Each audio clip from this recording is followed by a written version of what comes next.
ನೋಡಿ, ತಮಿಳುನಾಡಿನ ಸಿಎಂ ವಿಜಯ್ ಅವರ ಇತ್ತೀಚಿನ ಕೆಲವೊಂದಿಷ್ಟು ಕೆಲಸಗಳು, ಅವರು ಹೊರಡಿಸ್ತಾ ಇರುವಂತಹ ಆದೇಶ ಖಂಡಿತವಾಗ್ಲೂ ಕೂಡ ಜನರಿಗೆ ಇಷ್ಟವಾಗ್ತಾ ಇದೆ. ಬರೀ ತಮಿಳುನಾಡಿಗರಷ್ಟೇ ಅಲ್ಲ, ದೇಶದ ಜನ ಕೂಡ ವಿಜಯ್ ಅವರ ಕಾರ್ಯವೈಖರಿಗೆ ಭೇಷ್ ಅಂತ ಹೇಳ್ತಾ ಇದ್ದಾರೆ. ರಾಜಕೀಯದಲ್ಲಿ ಅವರ ಅನುಭವ ಹೊಸದು, ಬಟ್ ಅವರು ತೆಗೆದುಕೊಳ್ತಾ ಇರುವಂತಹ ನಿರ್ಧಾರ ಇದೆಯಲ್ಲ, ಅದು ಪ್ರತಿಯೊಬ್ಬರೂ ಕೂಡ ಮೆಚ್ಚುವಂಥದ್ದು.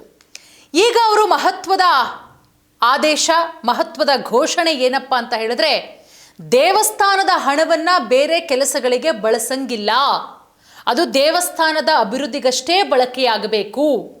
ತಮಿಳುನಾಡಿನ ಸಿಎಂ ವಿಜಯ್ ಅವರು ಮಹತ್ವದ ಘೋಷಣೆ ಮಾಡಿರುವುದು. ಯಾಕಂದರೆ ದೇವಸ್ಥಾನಕ್ಕೆ ಬರುವಂತಹ ದುಡ್ಡೇನಿದೆ, ಆ ದುಡ್ಡಲ್ಲಿ ಕಲ್ಯಾಣ ಮಂಟಪಗಳನ್ನು ನಿರ್ಮಾಣ ಮಾಡಲಾಗ್ತಾ ಇತ್ತು. ಸುಮಾರು 246 ಕೋಟಿ ಯೋಜನೆ ಈಗ ರದ್ದಾಗಿದೆ. ಅದೆಲ್ಲದಕ್ಕೂ ಕೂಡ ಸಿಎಂ ವಿಜಯ್ ಅವರು ಬ್ರೇಕ್ ಹಾಕಿದ್ದಾರೆ. ತಮಿಳುನಾಡು ಸರ್ಕಾರ ದೇವಸ್ಥಾನದ ಹಣದಲ್ಲಿ ಕಲ್ಯಾಣ ಮಂಟಪ ಇರಬಹುದು, ವಾಣಿಜ್ಯ ಸಂಕೀರ್ಣಗಳನ್ನು ನಿರ್ಮಿಸೋದಕ್ಕೆ ಹಿಂದಿನ ಡಿಎಂಕೆ ಸರ್ಕಾರ ಸುಮಾರು 246 ಕೋಟಿ ರೂಪಾಯಿ ಮೌಲ್ಯದ ಯೋಜನೆಯನ್ನು ರೂಪಿಸಿತ್ತು. ಅದೆಲ್ಲವನ್ನ ಕೂಡ ಟಿವಿಕೆ ಪಕ್ಷದ ಮುಖ್ಯಮಂತ್ರಿ ವಿಜಯ್ ಅವರು ರದ್ದು ಮಾಡಿ ಮಹತ್ವದ ಘೋಷಣೆಯನ್ನು ಮಾಡಿರೋದು. ಪ್ರತಿಯೊಬ್ಬರು ಕೂಡ ಈ ನಿರ್ಧಾರಕ್ಕೆ ಭೇಷ್ ಅಂತ ಹೇಳ್ತಾ ಇದ್ದಾರೆ. ಬರೀ ಓಟಿಗೋಸ್ಕರನೇ ಕೆಲಸ ಮಾಡೋದಲ್ಲ, ಈ ರೀತಿನೂ ಕೂಡ ಕೆಲಸ ಮಾಡಿ ತೋರಿಸಬೇಕು. ಬರೀ ತಮಿಳುನಾಡಿನ ಜನ ಅಷ್ಟೇ ಅಲ್ಲ, ಇಡೀ ದೇಶದ ಜನ ಈಗ ವಿಜಯ್ ಅವರು ಒಂದೊಂದು ನಿರ್ಧಾರವನ್ನು ತೆಗೆದುಕೊಳ್ತಾ ಇದ್ದಾರಲ್ಲ, ಆ ನಿರ್ಧಾರಕ್ಕೆಲ್ಲದಕ್ಕೂ ಕೂಡ ಭೇಷ್ ಅಂತ ಹೇಳ್ತಾ ಇದ್ದಾರೆ. ಮತ್ತೊಂದು ಕಡೆ ಈ ನಿರ್ಧಾರ ರಾಜಕೀಯ ಚರ್ಚೆಗೂ ಕೂಡ ಈಗ ಕಾರಣ ಆಗಿದೆ. ನೋಡಿ, ತಮಿಳುನಾಡಲ್ಲಿ ದೇವಸ್ಥಾನಗಳ ಹಣವನ್ನು ಬಳಸಿ ಕಲ್ಯಾಣ ಮಂಟಪ ಇರಬಹುದು, ವಾಣಿಜ್ಯ ಸಂಕೀರ್ಣಗಳನ್ನು ನಿರ್ಮಿಸೋದಕ್ಕೆ ಹಿಂದಿನ ಡಿಎಂಕೆ ಸರ್ಕಾರ ಯೋಜನೆಯನ್ನು ರೂಪಿಸಿತ್ತು. ಈ ಯೋಜನೆಗೆ ಹೊಸ ಸರ್ಕಾರ, ವಿಜಯ್ ಅವರ ನೇತೃತ್ವದ ಸರ್ಕಾರ ತಡೆಯನ್ನು ಕೊಟ್ಟಿದೆ. ಹಿಂದೂ ಧಾರ್ಮಿಕ ಮತ್ತು ದತ್ತಿ ಇಲಾಖೆ ಅಡಿಯಲ್ಲಿ ರಾಜ್ಯಾದ್ಯಂತ ಜಾರಿಗೊಳಿಸಲು ಉದ್ದೇಶಿಸಿದ್ದ ಸುಮಾರು 246 ಕೋಟಿ ರೂಪಾಯಿ ಮೌಲ್ಯದ 46 ಯೋಜನೆಗಳ ಆಡಳಿತಾತ್ಮಕ ಅನುಮೋದನೆಯನ್ನು ತಮಿಳುನಾಡು ಸರ್ಕಾರ ರದ್ದು ಮಾಡಿರುವುದು. ಸರ್ಕಾರಿ ಆದೇಶದ ಪ್ರಕಾರ 115.77 ಕೋಟಿ ರೂಪಾಯಿ ವೆಚ್ಚದಲ್ಲಿ ನಿರ್ಮಿಸಲು ಉದ್ದೇಶಿಸಿದ್ದಂತಹ 29 ಕಲ್ಯಾಣ ಮಂಟಪ, 130.08 ಕೋಟಿ ರೂಪಾಯಿ ವೆಚ್ಚದ 17 ವಾಣಿಜ್ಯ ಸಂಕೀರ್ಣಗಳ ಯೋಜನೆಯನ್ನು ಈಗ ರದ್ದುಪಡಿಸಿರುವುದು. ಒಟ್ಟು 245.85 ಕೋಟಿ ರೂಪಾಯಿ ಮೌಲ್ಯದ ಯೋಜನೆಯನ್ನು ಸರ್ಕಾರ ಕೈಬಿಟ್ಟಿದೆ. ಏನೇ ವಿರೋಧ ವ್ಯಕ್ತವಾದರೂ ಕೂಡ ಆ ಒಂದು ಯೋಜನೆಗಳನ್ನು ಕೈಬಿಟ್ಟಿರುವುದು. ಈ ಯೋಜನೆಗಳನ್ನು ಈ ಹಿಂದೆ ಘೋಷಣೆ ಮಾಡಲಾಗಿತ್ತು. ನಿರ್ಮಾಣ ಕಾಮಗಾರಿ ಇನ್ನೂ ಕೂಡ ಆರಂಭ ಆಗಿರಲಿಲ್ಲ. ಯೋಜನೆಗಳಲ್ಲಿ ಹಲವು ಕಾನೂನು ತೊಡಕುಗಳು ಕೂಡ ಇತ್ತು.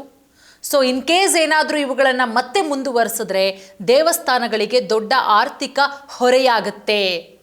ಈ ಒಂದು ಆದೇಶದಲ್ಲೂ ಕೂಡ ಇದೆಲ್ಲವನ್ನ ಸ್ಪಷ್ಟಪಡಿಸಲಾಗಿದೆ.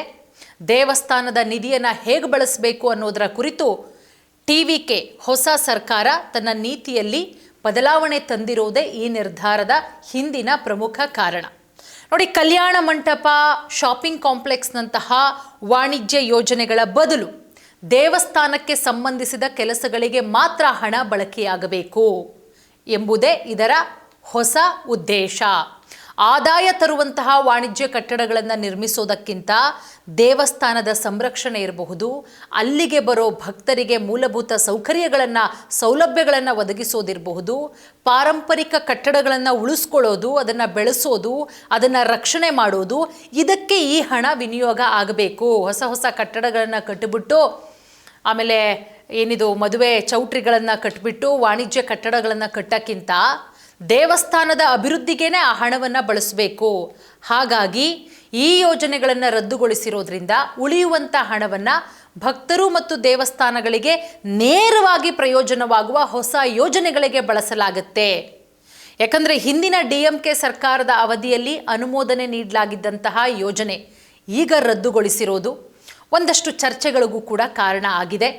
ಯಾಕಂದರೆ ವಾಣಿಜ್ಯ ಆಸ್ತಿಗಳನ್ನು ಅಭಿವೃದ್ಧಿಪಡಿಸುವ ಹಿಂದಿನ ಸರ್ಕಾರದ ನೀತಿಯಿಂದ ಇದು ಸಂಪೂರ್ಣವಾಗಿ ಭಿನ್ನವಾಗಿರುವಂಥದ್ದು. ಸರ್ಕಾರದ ಈ ನಿರ್ಧಾರವನ್ನು ಈಗ ಹಿಂದಿನ DMK ಸರ್ಕಾರ ವಿರೋಧ ಕೂಡ ಮಾಡಿದೆ. ಆಡಳಿತ ಬದಲಾದ ನಂತರ HR ಮತ್ತು CE ಇಲಾಖೆ ತೆಗೆದುಕೊಂಡಿರೋ ಅತ್ಯಂತ ಮಹತ್ವದ ನಿರ್ಧಾರಗಳಲ್ಲಿ ಇದು ಕೂಡ ಒಂದು. ಸೊ ದೇವಸ್ಥಾನದ ಹಣವನ್ನು ವಾಣಿಜ್ಯ ಉದ್ದೇಶಗಳಿಗೆ ಬಳಸಬಾರದು. ಹಾಗಾಗಿ ಇದು ದೊಡ್ಡ ರಾಜಕೀಯ ಚರ್ಚೆಗೂ ಕೂಡ ಕಾರಣ ಆಗಿದೆ. ಇದೆಲ್ಲದಕ್ಕೂ ಕೂಡ ತಮಿಳಿಗ ವೆಟ್ರಿ ಕಳಗಂ ಪಕ್ಷ ಬ್ರೇಕ್ ಹಾಕಿದೆ. ಯಾಕಂದರೆ 245.85 ಕೋಟಿ ರೂಪಾಯಿ ಮೌಲ್ಯದ 46 ಮೂಲಸೌಕರ್ಯ ಯೋಜನೆ ಹಿಂದಿನ ಸರ್ಕಾರ ಮಾಡಿದ್ದು. ಇದೆಲ್ಲದಕ್ಕೂ ಕೂಡ DMK ಸರ್ಕಾರದ ಅವಧಿಯಲ್ಲಿ ಅನುಮೋದನೆ ನೀಡಲಾಗಿದ್ದಂತಹ ಯೋಜನೆಯನ್ನು ಈಗ ಕೈ ಬಿಡಲಾಗಿದೆ.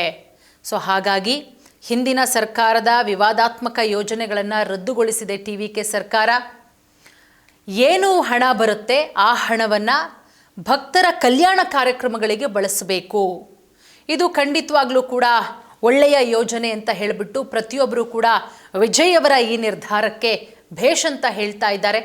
ಭಕ್ತರ ಭಾವನೆಗಳಿಗೆ ಮನ್ನಣೆ ಕೊಟ್ಟಿದ್ದಾರೆ. DMK ಅವಧಿಯ ಯೋಜನೆಗಳನ್ನು ತಕ್ಷಣದಿಂದಲೇ ಜಾರಿಗೆ ಬರುವಂತೆ ಸ್ಥಗಿತ ಮಾಡಿರೋದ್ರಿಂದ ಖಂಡಿತವಾಗ್ಲೂ ಕೂಡ ಎಲ್ಲರೂ ವಿಜಯ್ ಅವರ ಈ ಒಂದು ಯೋಜನೆಗೆ ಭೇಷ್ ಅಂತ ಇದ್ದಾರೆ. ಹೌದು, ಖಂಡಿತ ಅವರು ಯೋಚನೆ ಮಾಡಿರೋದು ಬಹಳ ಚೆನ್ನಾಗಿದೆ. ಭಕ್ತರ ಮೂಲಸೌಕರ್ಯ ಅಭಿವೃದ್ಧಿ ಇರಬಹುದು, ಉಚಿತ ಅನ್ನದಾಸೋಹ ಇರಬಹುದು, ಧರ್ಮಶಾಲೆಗಳ ನವೀಕರಣ, ದೇವಸ್ಥಾನದ ಜೀರ್ಣೋದ್ಧಾರ. ಸೊ ಇದೆಲ್ಲದಕ್ಕೂ ಕೂಡ ಬಳಸ್ಕೊಂಡ್ರೆ ಒಳ್ಳೆಯದು ಅಂತ ಹೇಳಿ ಭಕ್ತರು ಕೂಡ ವ್ಯಾಪಕವಾಗಿ ಬೆಂಬಲವನ್ನು ವ್ಯಕ್ತಪಡಿಸಿದ್ದಾರೆ. ಮತ್ತೊಂದು ಕಡೆ ವಿರೋಧ ಪಕ್ಷವಾಗಿರುವಂತಹ DMK ಸೊ ಈ ನಿರ್ಧಾರವನ್ನು ಟೀಕೆ ಮಾಡಿದೆ. ಸೊ ನೋಡೋಣ ಇದು ಮುಂದಿನ ದಿನಗಳಲ್ಲಿ ಯಾವ ರೀತಿ ತಮಿಳುನಾಡಲ್ಲಿ ಜಟಾಪಟಿಗೆ ಕಾರಣ ಆಗಬಹುದು ಅಂತ. ಒಟ್ಟಾರೆ ಸುಪ್ರೀಂ ಕೋರ್ಟ್ ಕೂಡ ಆದೇಶವನ್ನು ಕೊಟ್ಟಿತ್ತು, ಭಕ್ತರ ಸೇವೆಗಾಗಿಯೇ ಬಳಸಬೇಕು ಅಂತ ಹೇಳಿ. ಸೊ ಆ ಆಶಯಕ್ಕೆ ನೂತನ ಸರ್ಕಾರ ಗೌರವವನ್ನು ಕೂಡ ಕೊಟ್ಟಿದೆ ಅಂತ ಹೇಳಿ ಭಕ್ತರು, ಕೇವಲ ತಮಿಳುನಾಡಿನ ಭಕ್ತರಷ್ಟೇ ಅಲ್ಲ, ಇಡೀ ದೇಶದ ಜನ ಈ ನಿರ್ಧಾರವನ್ನು ಸ್ವಾಗತ ಮಾಡಿದ್ದಾರೆ.